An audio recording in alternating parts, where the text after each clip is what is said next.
relato de los acontecimientos.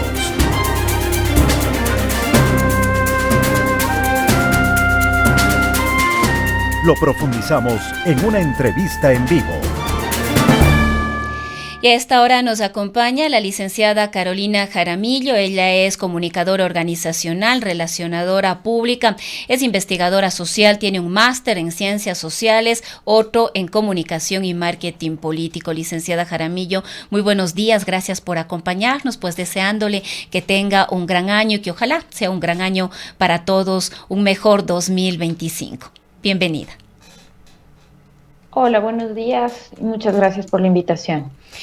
Bueno, Carolina, quizás sería importante iniciar este diálogo con esta tragedia que ha vivido el país, y hablo de todo el país porque esto nos afecta de alguna manera a todos los ecuatorianos y ecuatorianas, que pasa por el asesinato, porque ya se ha confirmado como un asesinato de los niños de las Malvinas. Le preguntamos a usted cuál será el impacto de esta tragedia para el país. Buenos días. Así es, yo creo que estamos cerrando o hemos cerrado el 2024 e iniciado el 2025 con una tragedia atroz que enluta a todo el país y que creo que lamentablemente la clase política no ha estado a la altura para poder, digamos, gestionar esta tragedia como debió haber sido abordada desde el inicio, ¿no?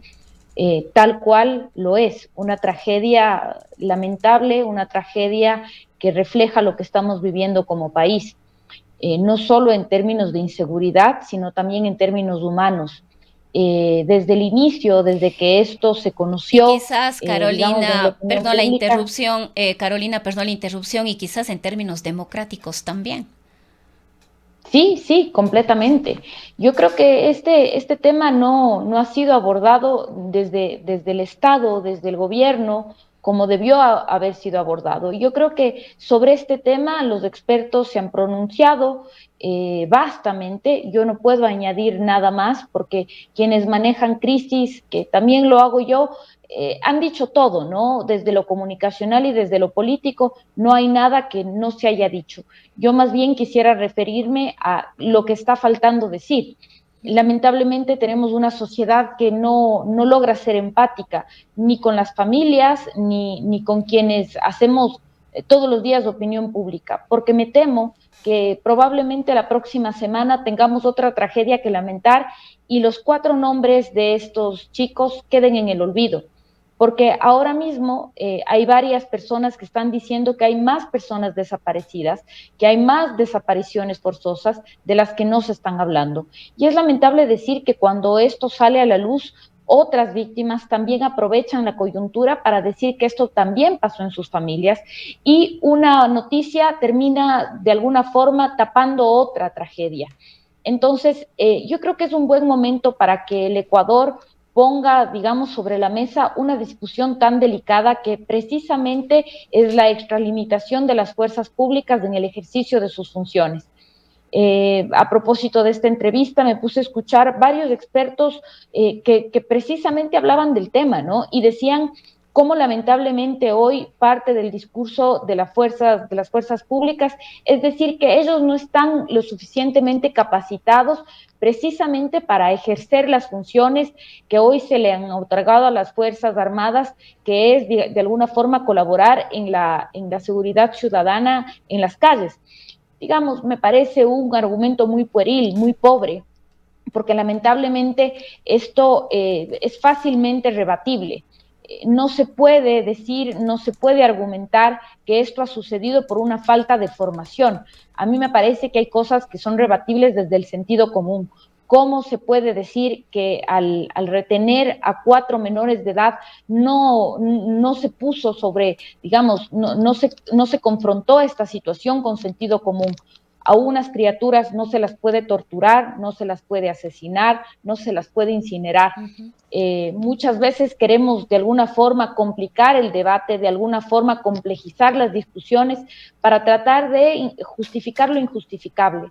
Entonces, a mí, le soy honesta, digamos, me ha tocado el corazón, me ha tocado el alma este hecho, porque además creo que nos confronta con lo peor de la sociedad, ¿no? Ver cómo se ha intentado manchar el nombre de estas familias, manchar el nombre de estos muchachos, argumentando cosas de la peor calaña, ¿no? Entonces, creo que iniciar este año poniendo en discusión qué tipo de sociedad somos, ¿no? Qué tipo de seres humanos estamos criando, qué tipo de debates quiere tener la sociedad ecuatoriana y qué tipo de democracia queremos tener, es muy importante. Ahora, Carolina, no deja de llamar la atención que después de que la Fiscalía emite ya un comunicado oficial diciendo que efectivamente estos 4 cuerpos incinerados encontrados en Taura pertenecen a los niños, es decir, se confirma el asesinato a este niño y a estos 3 adolescentes, no le hemos escuchado una sola palabra al presidente de la República al respecto. Sí, sí, eso llama la atención, es decir, vemos una vocería muy selectiva, ¿no? Una vocería muy selectiva, unas participaciones en cuanto a los casos y a los temas en los que el Ejecutivo decide participar, no solo el presidente de la República, sino también los ministros. Y yo también me parece estruendoso el silencio de la fiscal general del Estado, una figura muy activa en algunos casos que evidentemente se consideran de relevancia pública. Pero ¿qué pasa con este caso? Es decir, ¿por qué esta figura que ha decidido deliberadamente participar en casos emblemáticos, de, entre comillas, de corrupción, de políticos, por ejemplo, decide participar y decide hacerse presente no solo con comunicados, sino con videos producidos, donde ella se muestra con unas posturas muy radicales? Ha participado y ha sido parte del debate público y político. Sin embargo, en este caso, que es muy sensible para la sociedad ecuatoriana, que es muy importante para la sociedad ecuatoriana, no ha participado, no se le ha visto activa y, digamos, de alguna manera nos queda debiendo, ¿no? El Ejecutivo, la fiscal general del Estado. Sí, probablemente porque son muchachos, probablemente porque son afros. Entonces, sí, yo coincido con usted, digo, nos llama poderosamente la atención y debería poner nuevamente en discusión en la sociedad ecuatoriana qué tipo de autoridades tenemos, ¿no? ¿Qué tipo de autoridades tenemos? ¿Qué tipo de autoridades queremos tener? Porque coincidencialmente este año nos acercamos a las urnas para escoger presidente de la República, pero también se va a cambiar la fiscal o el fiscal general del Estado y algunas otras autoridades. Yo creo, de todas maneras, que asimismo, como vamos a ser críticos con las autoridades, también tenemos que ser críticos con nosotros mismos, ¿no? Porque finalmente somos nosotros quienes tenemos la potestad de escoger estas autoridades y de tener los debates que queremos tener como sociedad. También creo que lo que estamos viendo en la Asamblea Nacional es muy importante, ¿no? ¿Cómo aproximamos estos debates? ¿Qué tipo de fiscalizaciones están llevando adelante los asambleístas? Y además, yo aquí también quisiera ser muy, digamos, crítica, porque hace unos días la organización Latin Barómetro puso sobre la mesa algunos datos que son muy interesantes, porque además reflejan el tipo de sociedad que somos. Ecuador está entre los 5 países a los que básicamente le es indiferente el régimen bajo el cual es gobernado. Y esto es preocupante, porque Ecuador de hecho está en el segundo lugar. En primer lugar está Honduras, le sigue Ecuador, luego está Guatemala, Brasil y Perú. Ecuador en un 34% le es absolutamente indiferente el régimen bajo el cual está gobernado. En otras palabras, le da lo mismo la democracia. Esto quiere decir que básicamente nos daría lo mismo estar gobernados en una dictadura, tener un tipo de gobierno autoritario, lo que de alguna forma es el caldo de cultivo para que este tipo de atropellos se den en la sociedad. Es decir, para que un convoy de 16 militares puedan desaparecer o presumiblemente matar, torturar a unos niños. Ahora, Carolina, esto se evidencia también en estas decisiones del presidente de la República, quizás aupado precisamente por esa posición de la sociedad, no toda, pero de la mayoría en su conjunto, de este quemimportismo frente a temas de democracia, de no acogerse a la licencia que se requeriría para el inicio de la campaña electoral, a lo que se ha sumado además los candidatos a la Asamblea Nacional, y quizás esto a partir de un pronunciamiento de la titular del Consejo Nacional Electoral, quien dijo, bueno, si el presidente no toma licencia, pues los asambleístas tampoco. Y esto pasa también por esa posibilidad o imposibilidad de vivir plenamente una democracia en este país. El desdén por la democracia, por la institucionalidad, por la estructura del Estado, no es un asunto de unos pocos. Como lo he mencionado, hay un gran porcentaje de la sociedad que le da exactamente lo mismo a la democracia y respeta constantemente la institucionalidad. Parece que este es el caso también de las autoridades, ¿no? Es decir, se vienen cometiendo varios atropellos sistemáticos, atropellos a las instituciones y a las normas, y de forma explícita, ¿no? Ya no es nuevo, pero yo creo que hay unas condiciones de posibilidad que se están dando, ¿no? Porque la sociedad ecuatoriana no está haciendo ningún reclamo, es decir, no hace mucho, digamos, en el gobierno de Lasso, en el gobierno de Moreno, cuando se tomaron algunas decisiones, digamos, la sociedad ecuatoriana reaccionaba y se hacía sentir. Hoy mismo eso no está pasando. Yo creo que se está mirando con cierta actitud de contemplación, si pudiéramos ponerle un nombre, que se cometen atropellos y básicamente hay una cierta complicidad, hay una cierta comodidad de parte de la sociedad ecuatoriana. Pero además tenemos unas instituciones en el Estado que de alguna forma están siendo cómplices de estas actitudes. Entonces, no me sorprende, me preocupa, pero lamentablemente es lo que hoy mismo está viviendo el Ecuador.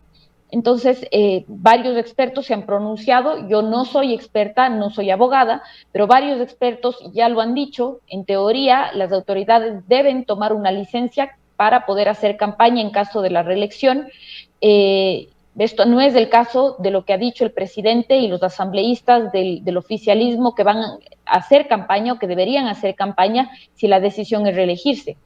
Lo que hoy debería pasar es que quienes hacen oposición, quienes son, digamos, la oposición y quienes deberían ejercer este discurso frontal, deberían de alguna manera ejercer una fiscalización activa. Personalmente, y lo he dicho en otros espacios, creo que no les da la talla. Creo que no hay un discurso real de confrontación y de fiscalización efectiva.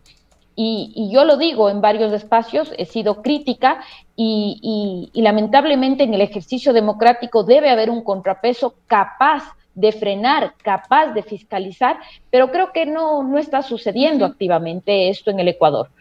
Podrán argumentar que cuando hay un candidato en ejercicio de funciones, esto se vuelve más difícil. Y sí, por supuesto, de eso se trata la política. Yo no creo, o a mí me parece cuestionable cuando algunas personas dicen que no debería darse la confrontación o no debería existir una confrontación o hay un cierto espacio de la población que no le gusta la confrontación. Todo lo contrario, la política precisa de la confrontación, precisa del debate y más aún cuando hay eventos como este, es decir, cuando de forma deliberada y de forma pública se pretende violar la ley y el Estado de Derecho. Pero lamentablemente ahora mismo me parece que quienes y de alguna forma son la mayor fuerza política en el Ecuador, no están siendo efectivos en este ejercicio de confrontación. Alguien debe poner un coto en esto que es una deliberada violación a la norma. Es decir, tenemos un Estado que le está siendo útil, que le está siendo cómplice a una violación expresa de la norma y no hay una oposición que levante la cabeza, no hay un ejercicio frontal de oposición que pueda frenar un atropello a la norma. Ahora, Carolina, el ADN ha dicho en relación al presidente como a sus asambleístas que no harán campaña electoral, es decir, no van a pedir licencia, pero tampoco van a hacer campaña electoral. Nos preguntamos si efectivamente esto es posible con un candidato presidente en funciones. Podrá intensificar sus recorridos, participar de inauguraciones, tomar decisiones, y esto puede verse, sentirse, de hecho ya se ha venido sintiendo en estos últimos meses algunas actuaciones del presidente como la campaña campaña electoral. Y en el caso de los asambleístas muy probablemente también. Es decir, quizás no pautarán en medios oficialmente como candidatos, como candidatas, quizás no pondrán vallas, pero su propio ejercicio puede ya sentirse como una campaña electoral dependiendo de qué es lo que hagan, a dónde vayan, qué decisiones tomen. Es que es básicamente imposible. O sea, a mí me parece que de hecho la campaña ya empezó. O sea, creo que es engañarnos y ser ingenuos. A mí siempre me llama la atención cuando el CNE le pone fechas a la campaña. O sea, sí, podríamos decir que oficialmente la campaña empieza el 5 de enero, pero todos sabemos que la campaña ya empezó. Extraoficialmente, y además el pobre control que logra hacer el órgano de control tiene enormes limitaciones. O sea, hoy las redes sociales son el nuevo espacio público y en las redes sociales la campaña empezó hace mucho. Y no solo empezó el movimiento oficialista, es decir, todos los partidos políticos, todas las agrupaciones y todos los candidatos tienen ya productos pautados en las redes sociales hace muchísimo tiempo, que el órgano de control no tiene la capacidad ni las suficientes herramientas para controlar. De hecho, ni siquiera la campaña en las calles son capaces de controlar, tienen un control muy pobre y la campaña empezó hace varias semanas. Entonces, me parece que es un engaño, me parece que además estas declaraciones tienen una enorme carga de cinismo, porque es evidente que el candidato presidente y su lista de asambleístas están ya en campaña hace muchísimo tiempo. Y esto es una verdad, es un secreto a voces, y me parece que esa promesa de no hacer campaña es inviable, ¿no? Es inviable y lo único que pretende es impedir que la vicepresidenta Abad tome posesión del cargo, ¿no? Es un conflicto que no ha logrado resolverse a través de los mecanismos que se han intentado resolver, pero que finalmente no tiene ninguna otra intención que no sea impedir que Verónica Abad se posesione del cargo. Entonces, en tal virtud, evidentemente hay una confabulación con los organismos de control para que el presidente y su lista de asambleístas no sean sancionados.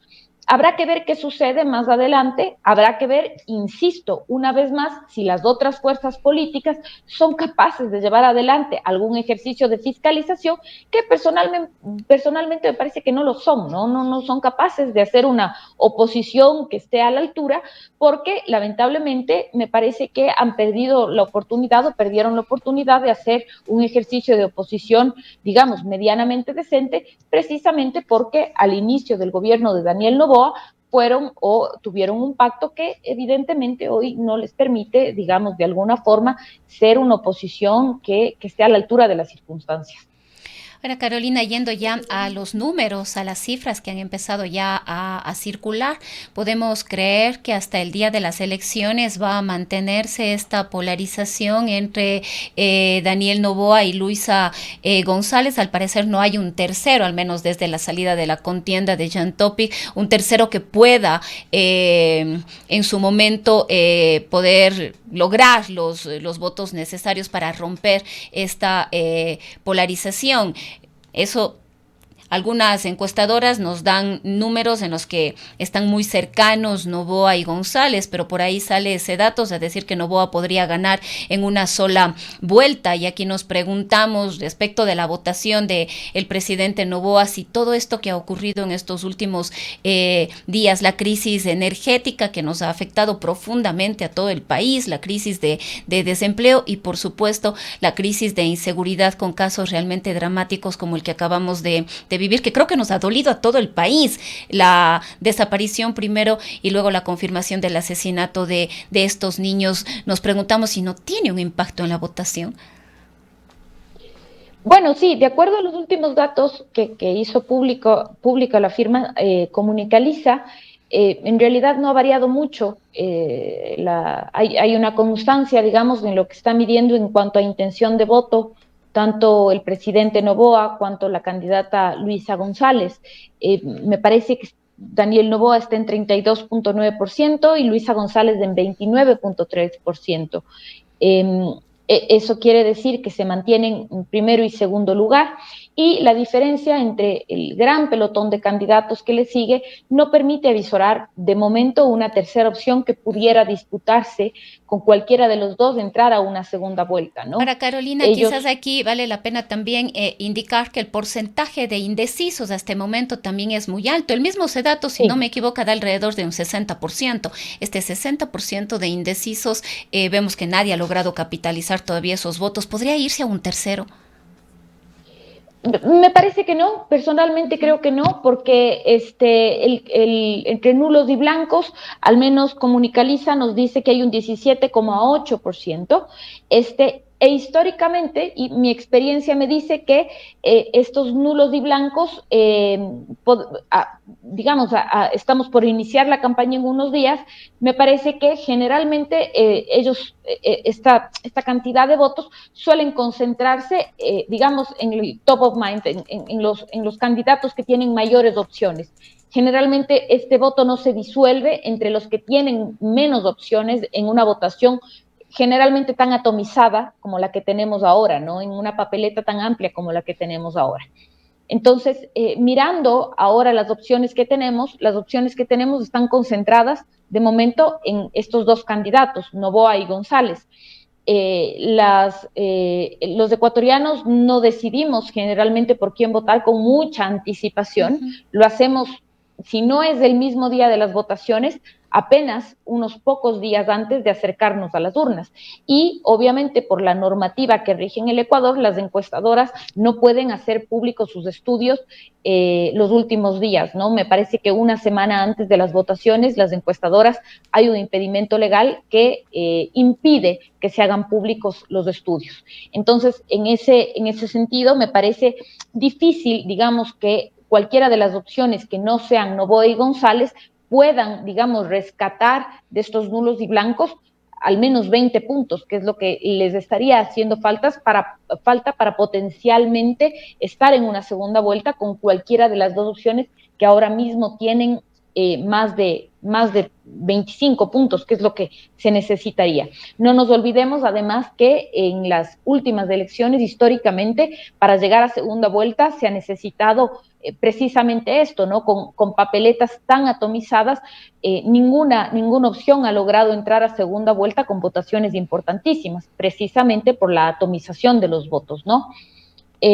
Sí, y refiriéndome a lo que usted me preguntaba, yo creo que el presidente ha logrado de alguna forma recuperarse de las crisis y justamente refiriéndome a los datos, la crisis de la energía eléctrica tuvo importante impacto en la preferencia del voto por el presidente candidato, le restó bastante, digamos, en cuanto a aprobación, no así en intención de voto. Esto es importante Uh -huh. hacer esta diferencia. ¿Por qué?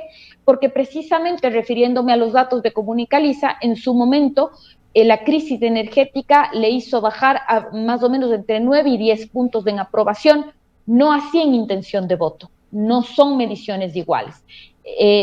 Entonces, estos saldos negativos es importante mirar en el fenómeno ya numérico que una vez resuelta la crisis energética, el presidente ha logrado recuperarse. ¿Qué quiere decir?